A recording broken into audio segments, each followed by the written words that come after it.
വിദുഷ്യഃ നാര്യഃ ദേശസ്യ ഉന്നത്यै സഹായികാഃ ഭവന്തു. ഈ സെന്റൻസിൽ ക്രിയാപദം ഏതാണ്? ക്രിയാപദം കിം? ഭവന്തു. ഭവന്തു എന്ന് പറയുമ്പോഴത്തേക്ക് ലോട്ടാണത്. ലോട്ട് നിങ്ങൾ പഠിച്ചിട്ടുള്ളതാണ്.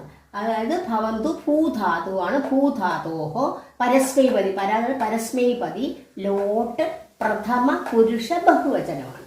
ബാക്കി രൂപങ്ങൾ എങ്ങനെ വരും? ഭവതു, ഭവതാം, ഭവന്തു എന്ന് പറഞ്ഞാൽ എന്താ ഈ ലോട്ടിന്റെ പ്രത്യേകത? ആശീർവദിക്കുകയാണ് അല്ലേ, അല്ലെങ്കിൽ ആശീർവദിക്കുകയാണ്, പറഞ്ഞ് മനസ്സിലാക്കി കൊടുക്കുകയാണ്, അങ്ങനെയുള്ള കാര്യങ്ങൾ. അതാണ് ഭവന്തു. അങ്ങനെ ആകട്ടെ, അല്ലെങ്കിൽ അങ്ങനെ സംഭവിക്കട്ടെ എന്നൊക്കെ പറയില്ലേ.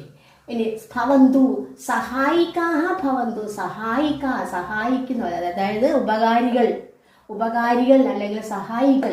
ഇത് ബഹുവചനമാണ്. സഹായിക്കാഹ ഭവന്തു ആയിത്തീരട്ടെ. ആര്? വിദുഷ്യഃ നാര്യഃ. വിദുഷ്യഃ നാര്യഃ.